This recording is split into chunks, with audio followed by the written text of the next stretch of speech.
오늘 시간에는 직분은 은혜의 선물입니다 라는 제목으로 하나님 말씀 증거하도록 하겠습니다.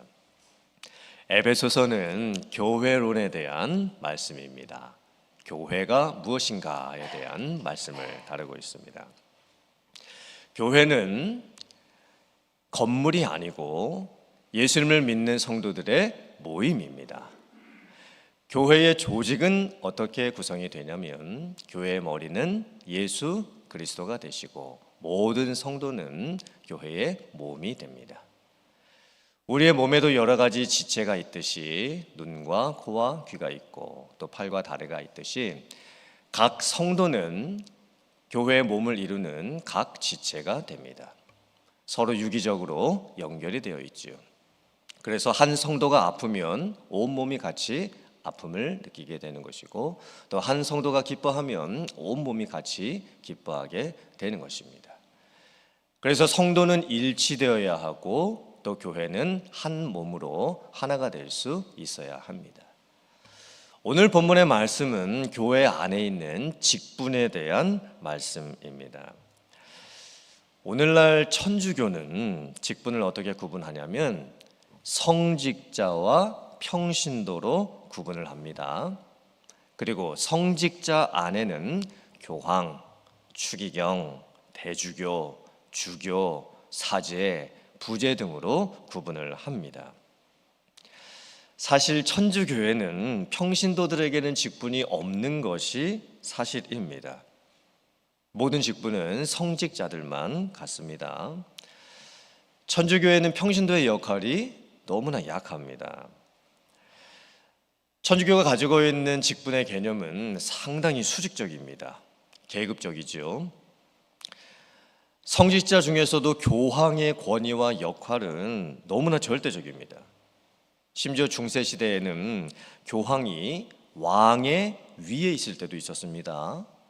오늘날에도 천주교가 가지고 있는 교리 안에는 교황이 하는 말은 기록된 성경 말씀과 같은 동등한 권위를 갖고 있습니다. 장로교 안에는 평신도들도 직분을 갖습니다. 목사님, 장로님, 권사님, 안수집사님, 서리집사님. 또 감리교 안에는 남자들도 권사라고 하는 직분을 받게 되지요. 오늘 장로교 안에 있는 안수집사와 같은 직분입니다. 개신교 안에서는 평신도들에게도 직분을 줍니다. 근데 역시나 개신교 안에 있는 평신도들이 갖게 되는 직분도 마치 서열이 있는 것처럼 잘못 오해가 되어 있는 경우가 많습니다. 그리고 교회 안에서 이제 갖게 되는 직분을 교회를 운영하기 위해서 사람들이 만들어 놓은 어떤 신분처럼 여겨지는 경우가 있습니다. 목사님은 이런 일을 하시는 분, 장로님은 이런 일을 하시는 분, 권사님은 이런 일을 하시는 분, 안수집사님은 이런 일을 하시는 분, 서리집사님은 이런 일을 하시는 분. 그래서 우리가 교회 안에서 직분을 받게 되면 내가 그 직분에 맡게 되는 어떤 일을 해야 되는 것이구나 라고 오해가 되는 경우가 상당히 많습니다. 1517년에 종교개혁이 일어났습니다. 종교개혁은 성직자들에게 주어져 있었던 말씀의 권위를 평신도들에게 주었던 개혁이었습니다. 종교개혁 이전에는 이 기록된 성경 말씀이 주로 라틴어로 쓰여져서 성직자들만 보고 읽을 수가 있었습니다.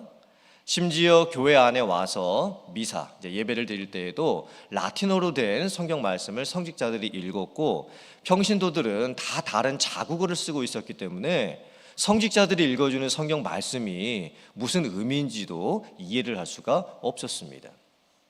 종교개혁이 일어났을 때 기록된 말씀이 이제 성직자들에게서 평신도들에게도 주어지게 됩니다. 그리고 개신교 안에 제자 훈련이라고 하는 이제 훈련들이 이제 생기게 되면서 이제는 사역이 성직자들에게서 평신도들에게 주어지게 됩니다. 그 전까지는 개신교 안에서도 사역은 다 목사님들이 하는 것으로 전도사님들이 하는 것으로 이렇게 생각이 되었습니다. 그런데 제자 훈련이라고 하는 비전을 갖고 목회 철학을 갖고 교회를 세워가면서 이제 목사님들 혹은 교회의 교역자들에게 있었던 사역을 평신도들에게 많이 부여하기를 시작을 했습니다. 그래서 특별히 제자 훈련하는 목회 철학을 하고 있는 교회 안에서는 평신도들의 역할이 너무나 중요합니다. 평신도들이 갖게 되는 직분도 너무나 중요합니다. 오늘 성경 말씀은 직분에 대해서 성경이 말씀하고 있는 원리가 무엇인지에 대해서 다루고 있습니다. 직분은 무엇인가? 은혜의 분량대로 주신 선물입니다. 그리고 은혜의 분량대로 주신 선물을 다른 한 단어로 표현하면 은사입니다. 즉 직분은 은혜와 관련이 있고 은사와 관련이 있습니다. 은혜와 은사는 무엇이 같고 무엇이 다를까요? 은혜를 헬라어로 카리스라고 합니다. 은사를 헬라어로 카리스마라고 합니다. 그러면 헬라어 문법으로 봤을 때 카리스하고 카리스마하고는 뭐만 다르죠? 마가 붙었냐 안 붙었냐만 다른 것입니다. 그렇다면 은혜 카리스, 은사 카리스마, 이것은 어떻게 같고 또 다른 것일까요? 은혜와 은사 모두 선물이라고 하는 기본적인 의미를 가지고 있습니다. 은혜 카리스도 선물이고 은사 카리스마도 선물입니다. 은혜가 무엇일까요? 은혜는 받을 자격이 없는 사람에게 무조건적으로 베풀어지는, 값없이 베풀어지는 호의라고 할 수가 있습니다. 선물은 상대방이 잘했든지 잘못했든지 간에, 상대방이 마음에 들든지 마음에 들든지 않는 간에 그냥 주는 것입니다. 주는 사람이 좋아서 주는 것이 선물입니다. 성경이 말하고 있는 은혜도 하나님이 주시는 무조건적인 선물입니다. 우리가 구원을 받을 때에도 은혜로 구원을 받지요. 사실 우리에게는 아무런 자격이 없습니다. 우리는 노력도 하지 않았고 수고도 하지 않았습니다. 내가 구원을 받을 만한 아무런 자격이 없습니다. 그런데 하나님께서 우리에게 구원의 선물을 허락해 주신 겁니다. 은혜를 주신 것이지요. 선물입니다. 은사는 무엇일까요? 은사도 역시 기본적인 의미는 은혜와 같습니다. 선물이지요. 그런데 은혜와 은사가 어떻게 다르냐면 서로 연결이 되어 있기는 한데, 카리스에 마가 붙어서 카리스마가 되는 겁니다. 그렇다면 이 마가 붙는다는 의미가 무엇이냐면 어떤 것의 결과로 겉으로 나타나고 드러나게 되는 것, 그게 마의 의미입니다. 은혜는 내면적이죠. 은혜는 눈에 보이지가 않습니다. 다른 분이 은혜를 받으셨다라고 했을 때 사실 주변에 있는 다른 사람들은 그분이 어떤 은혜를 받았는지 알 수가 없습니다. 은혜는 그분의 내면에 임하는 것입니다. 그런데 은사가 무엇이냐면 내면적인 은혜가 겉으로 드러나고 나타나는 것입니다. 은사는 표현되는 것이지요. 은혜 받은 사람의 모습을 한번 잘 보시기를 바랍니다. 무엇인가 겉으로 나타나는 표현되는 모습이 있습니다. 은혜 받은 사람의 모습을 보면 얼굴 표정도 뭔가 다릅니다. 입으로 표현되는 언어도 무엇인가 다릅니다. 감사의 말이 나오기 시작을 합니다.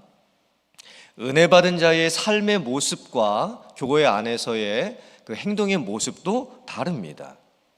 무엇인가를 섬기고 싶어 하고 봉사하고 싶어 하고 교회의 일들을 여러 가지 맡아서 힘써서 참여하려고 합니다. 다른 사람들을 도우려고 하는 모습들이 나타나게 되지요. 성경 말씀을 보려고 하는 태도도 달라지게 되고, 또 기도에 힘쓰고 또 헌금을 힘을 다해서 하려고 하는 무엇인가 은혜 받은 자에게서 나타나는 표현이 되는 그런 모습이 나타나게 되는 겁니다.